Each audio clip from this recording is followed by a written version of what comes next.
February 20, 1943, north of Kasserine Pass, Tunisia. The battle report would never fully capture what German tank commanders witnessed that morning.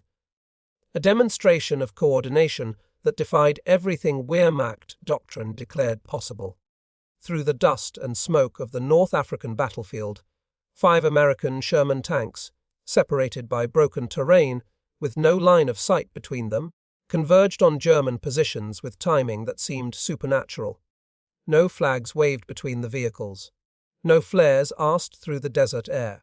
No dispatch riders raced across the sand carrying orders. Yet these machines moved as a single organism, each tank covering blind spots the others couldn't see, each crew knowing exactly where their comrades were positioned. The German commanders, struggling to hear their own company leaders through static that overwhelmed their amplitude modulation systems, watched in bewilderment as their enemies executed maneuvers that their own doctrine said required visual contact. In their Panzer IVs equipped with FuG5 radios, the Germans faced a technological gap they didn't yet understand.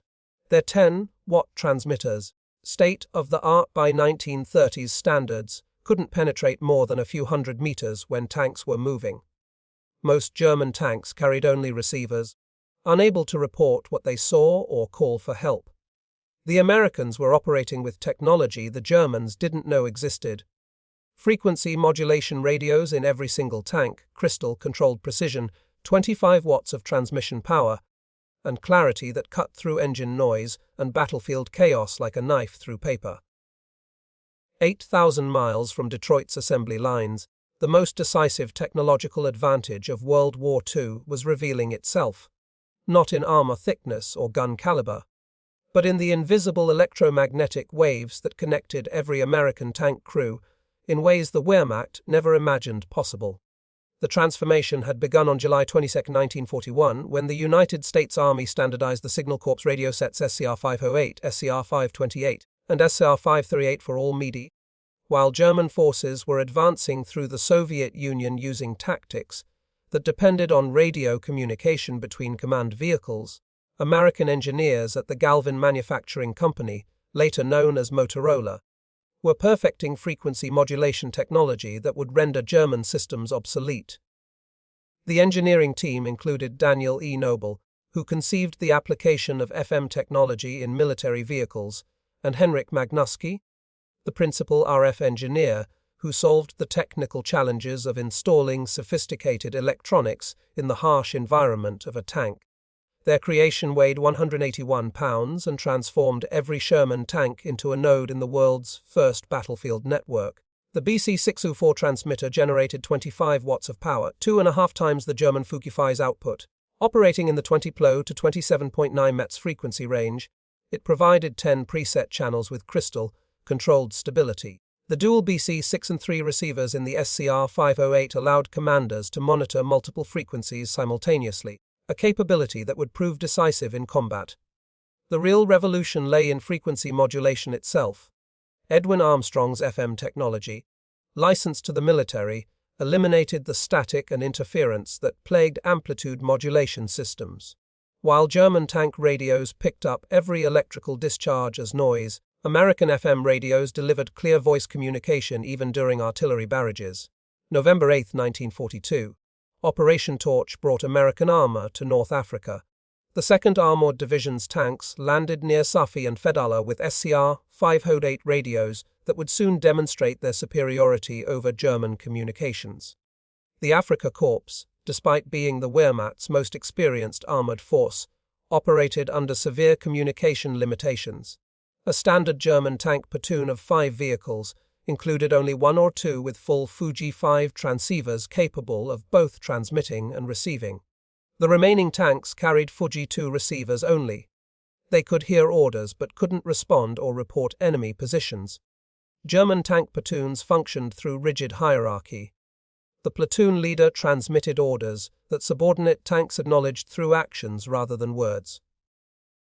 When command tanks were destroyed, easily identified by their multiple antennas, entire platoons lost coordination. This vulnerability would prove catastrophic against American forces where every tank could assume command functions. The Battle of Kasserine Pass, February 14 to 24, 1943 provided the first major demonstration of American radio superiority. Though tactically a German victory, the battle revealed capabilities that stunned Wehrmacht observers. During the confused fighting, scattered elements of the U.S. 1st Armored Division maintained coordination across 50 miles of battlefield. Tank crews who had never met coordinated attacks warned each other of threats and called for artillery support through crystal, clear FM communications. German signals intelligence units intercepted American transmissions and noted exceptional clarity and coordination. The 10th Panzer Division's intelligence section reported that American units maintained communication at ranges where German radios produced only static. More disturbing was the realization that every American tank appeared capable of full transmission, not just command vehicles. The German FuG5 radios, operating on amplitude modulation in the 27.0 to 33.3 MHz range, suffered from fundamental limitations. The 10-watt transmitter struggled to reach 2 to 3 kilometers in ideal conditions, dropping to mere hundreds of meters when vehicles were moving. Every spark plug firing, every electrical motor, every track movement generated interference that AM systems couldn't filter. September 1943 brought American armor to Italy, where mountainous terrain should have negated radio advantages. Instead, EFM technology proved even more valuable in conditions that rendered German AM radios useless. The SCR 508's frequency modulation handled the multipath interference of mountain valleys far better than amplitude modulation. American tanks coordinated movements through terrain where visual signals were impossible, and German radios failed completely. During the advance toward Cassino, American armored units demonstrated capabilities that defied German understanding. Tank platoons separated by ridgelines coordinated attacks with precision that German doctrine said required visual contact. The 1st Armored Division's after-action reports described routine coordination at distances where German radios produced only static. June 6, 1944. As Sherman tanks rolled off landing craft at Normandy, their SCR 508 radios maintained contact with naval fire support. Coordination impossible with German technology. But the hedgerow fighting revealed a critical gap. Tank radios couldn't communicate with infantry radios operating on different frequencies. The infantry's SCR 300 operated on 40.0 MHz, incompatible with tanks' 20.0 to 27.9 MHz range. This communication gap proved deadly in the bocage, where German infantry with Panzerfausts could approach American tanks while nearby American infantry had no way to warn them. American innovation solved the problem within weeks. Tank crews mounted EE-8 field telephones in ammunition boxes welded to tank exteriors, wired directly to internal communications. By Operation Cobra in late July, this simple modification had revolutionized tank-infantry cooperation. July 25 to 30, 1944, Operation Cobra demonstrated the full potential of American radio superiority. The 2nd Armored Division, commanded by Major General Edward H. Brooks, coordinated over 200 Sherman tanks through radio networks that enabled unprecedented battlefield control. German defenders from Panzer Lehr Division faced an enemy that seemed to possess supernatural awareness. American tanks responded instantly to threats reported by other units miles away. Artillery strikes coordinated through tank radios arrived within minutes of target identification. The contrast with German capabilities was stark. Panzer Lehr, once Germany's premier armored division, had been reduced to communication poverty. Most tanks operated without radios, depending on visual signals in terrain where visibility rarely exceeded 100 meters. The few functioning radios suffered from interference and limited range that prevented effective coordination. The irony was profound. Germany had pioneered radio use in armored warfare. Heinz Guderian, the architect of Blitzkrieg, had insisted on radio equipment in tanks since the 1920s. His book Achtung, Panzer, published in 1937, emphasized communication as essential to armored operations. Guderian had developed radio communication systems that enabled tank officers to coordinate attacks. He understood that rapid armor advances required reliable communication. Yet by 1943, German tank production couldn't provide the radios Guderian's own doctrine demanded. German production statistics revealed the crisis. In 1943, Germany manufactured approximately 5,700 medium tanks but fewer than 2,000 FuG transceivers. Many radios went to command vehicles and assault guns, leaving regular tank units desperately short of communication equipment. Soviet tank forces suffered even worse communication poverty. The T-34, despite being the most produced Allied tank, typically entered combat without any radio equipment. Soviet doctrine relied on flag signals and pre-battle planning, with catastrophic results against German forces in 1941. By 1943, Lend-Lease provided some relief. American radios, including SCR-508 sets, equipped Soviet command tanks, but even by war's end, only about 25% of Soviet tanks carried radios. The comparison highlighted American achievement. While the Soviet Union struggled to equip 1/4 of their tanks with any radios, America achieved 100% deployment of sophisticated FM systems. Motorola's Chicago factory represented American industrial mobilization at its peak. Before the war, the company manufactured car radios. Converting to military production required complete retooling and solving unprecedented technical challenges. Each SCR-508 required two 748 individual components manufactured to exacting standards. The BC6R4 transmitter contained 474 capacitors and 385 resistors. Crystal oscillators had to maintain frequency stability despite temperature extremes and combat vibration. Production statistics told the story of MIT 1942 3800 CR508 family radios 1943 11,400 units 1944 24,000 units. Total wartime production exceeded 50,000 tank radio sets. This production miracle ensured that all 324 Sherman tanks manufactured during the war received sophisticated radio equipment, an achievement no other nation approached. The SCR-508's advantages went beyond simple frequency modulation. Crystal, controlled frequency stability meant tanks could preset channels before battle and maintain alignment despite combat conditions. German FuG5 radios, using variable capacitor tuning, constantly drifted off frequency. The dual receiver configuration allowed commanders to monitor their platoon net and company command net simultaneously. Orders flowed down the chain of command instantly, while commanders maintained awareness of subordinate situations. The BC6Lu6 intercom system integrated seamlessly with the radio, allowing all crew members to alert the commander to threats. Throat microphones and noise-cancelling headphones enabled clear communication during combat. Many German tanks lacked intercoms entirely, forcing crews to communicate by touch or shouting. Power management provided another American advantage. The SCR-508 operated on either 12 or 24 volts, automatically adjusting to available power. The dynamotor power supply provided stable, filtered power that eliminated electrical interference. German radios, powered directly from vehicle electrical systems, picked up every spark as static. The tactical advantages of universal radio deployment transformed American armored doctrine.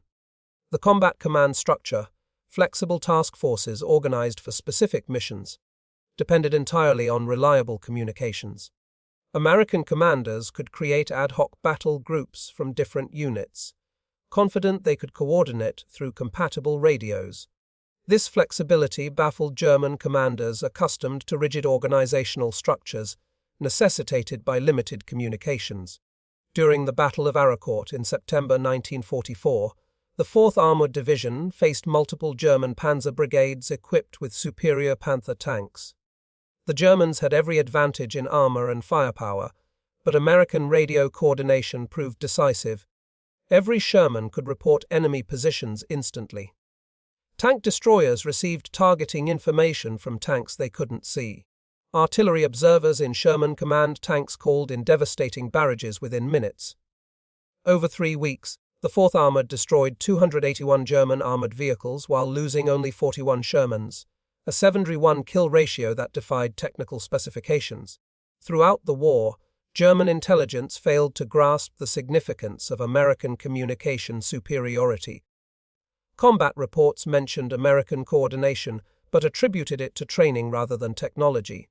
A captured September 1944 intelligence assessment stated, American tank units demonstrate good radio discipline and coordination. This appears to result from extensive training and rigid communication procedures. The report completely missed the technological advantage. German tactics never adapted to American capabilities. They continued targeting supposed command tanks based on antenna configurations, not realizing every Sherman could coordinate battlefield responses. They planned ambushes assuming American tanks would lose coordination when separated, not understanding that radio contact maintained unit cohesion regardless of visual contact. March 1945. As American forces approached the Rhine, their communication superiority reached its zenith. The capture of the Remagen Bridge demonstrated the speed of American command and control. When the 9th Armored Division discovered the Ludendorff Bridge intact, radio reports reached First Army headquarters within minutes. Within an hour, divisions across the entire front were shifting to exploit the opportunity. German forces, dependent on telephone lines that American aircraft systematically destroyed, couldn't respond with comparable speed. American radio coordination created an impenetrable defense of the bridgehead. Tank platoons from different battalions integrated seamlessly, coordinating fires through radio networks. German counterattacks, poorly coordinated due to communication failures, arrived piecemeal and were destroyed in detail April 1945. The encirclement of the Ruhr pocket demonstrated the culmination of American communication superiority. American armored columns from the 1st and 9th Armies coordinated a complex double envelopment entirely through radio communications. Inside the pocket, 325,000 German troops found themselves trapped, partly because their communications had collapsed. American fighter bombers, guided by radio-equipped forward air controllers, systematically destroyed German communication nodes. Wehrmacht units lost contact with higher headquarters and each other. Field Marshal Walter Model's final messages before communication failure revealed the German plight. No contact with adjacent units. No communication with higher headquarters. Fighting continues, but coordination impossible. American radio superiority profoundly affected the psychological experience of tank warfare. American crews fought with the knowledge they were never alone. Even when physically isolated, they remained connected through radio waves. German tank crews experienced the opposite: profound isolation. Unable to communicate, they fought individual battles within larger engagements. The strategic implications extended beyond individual battles. American advances in 1944-45 maintained tempo partly through radio coordination that German forces couldn't match. The Third Army's race across France depended on radio networks that maintained control across hundreds of miles. German commanders consistently underestimated American capabilities because they couldn't conceive of the communication superiority Americans possessed.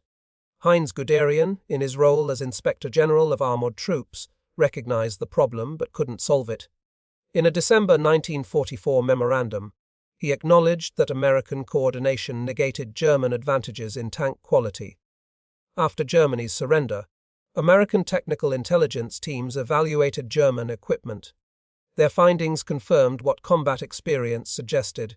German tanks often possessed superior armor and armament, but catastrophically inferior communications. U.S. Army Technical Intelligence Report No. 176 concluded German tank communications equipment was approximately 5 years behind American systems. The absence of frequency modulation, limited radio distribution, and poor electrical suppression created critical vulnerabilities. Soviet evaluators reached similar conclusions. The Red Army, given access to captured German equipment, chose to copy American radio designs rather than German systems for post-war development.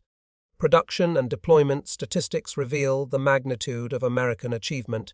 American radio production. SCR 538 and 38 radios produced, 50 top units. Sherman tanks produced 49 324 units. Radio deployment rate 100%. Transmission power 25 watts. Frequency stability. Crystal controlled 0.1%. Range moving 7 miles. Range stationary 10-15 miles. German radio production. FuG5 transceivers produced approximately 6,000 units. Medium heavy tanks produced approximately 12,000 units. Full transceiver deployment rate, approximately 20%. Transmission power 10 watts. Frequency stability.